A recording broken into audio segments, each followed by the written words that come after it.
Go ahead, Jeff. Back to the commission for 1 second. The president obviously served for a long time as chairman of the Judiciary Committee. He's been in this town longer than most anyone. What is he looking for from a commission to offer him that he would not have for this? And what do you say to critics who say he's simply punting this to them to avoid making a yes or no decision if he thinks the court should or should not be expanded? Well, I would say to critics, or we would say to critics, yes, the president has a long history working on judicial issues as the former chairman of the Judiciary Committee, and he takes the role of institutions in our nation's history, including the Supreme Court, quite seriously. That's one of the reasons why this court was put together and constructed in the way it was. I mean, this commission, I should say, was put together and constructed in the way it was, which is with a diverse set of viewpoints, a diverse set of expertise, and he asked them to look at a broad set of questions, wanted to give them time to do that work and come out of that with some viewpoints. But he wants to leave them space to do exactly that. And I think the fact that he named a commission with a diverse set of viewpoints reflects his strong commitment to preserving institutions, but also taking a fresh look at things that need to change if needed. Is he misleading supporters of expanding the court, though, by allowing this commission to do its work? I mean, the reality is this would take a legislative change. It's something he couldn't change on his own. Why doesn't he just come out and say how difficult this would be? Well, I think it's clear it's difficult, but the president's view on the expansion of courts has not changed.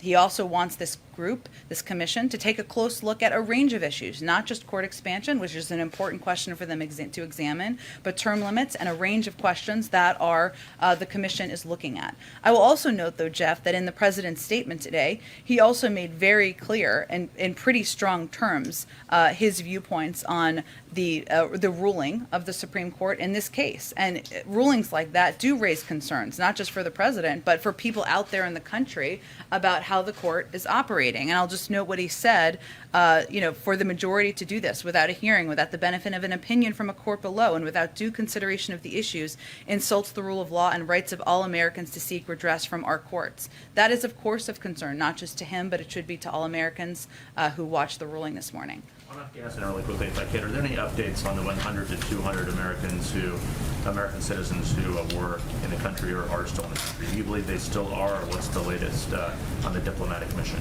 Well, I know my colleague at the State Department is briefing right about now and will give a more in-depth update on this. But what he said yesterday, and I will just echo, is it is closer to 100. We are in close touch from the State Department, from our diplomatic officials, with all of these individuals, working in close coordination with them to determine how they can leave the country, if they've left the country.